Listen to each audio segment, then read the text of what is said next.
Naaresto ng mga otoridad ang tinagulang street-level individual sa ikinasang bypass operation sa Misamis Occidental.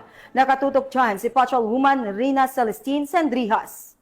Isang street-level individuals isinagawang bypass operation ng Oroqueta City Police Station sa Purok 3, Barangay San Vicente Alto, Oroqueta City, Misamis Occidental, nito lamang ika-18 ng Setyembre taong kasalukuyan. Kinilala ng mga otoridad ang suspect na si alias Boyax, 42 anyos, may asawa at residente ng nasabing lugar. Nakumpiska mula sa suspect ang 5 gramo ng hinihinalang shabu na may standard drug price na 34,000 pesos at iba pang mga drug paraphernalia. Nahaharap ang suspect sa kasong paglabag sa RA 9165 o Comprehensive Dangerous Drugs Act of 2002. Layunin ng operasyon na mapigilan ang patuloy na paglaganap ng iligal na droga at tiyakin ang kaligtasan ng nasasakupang lungsod.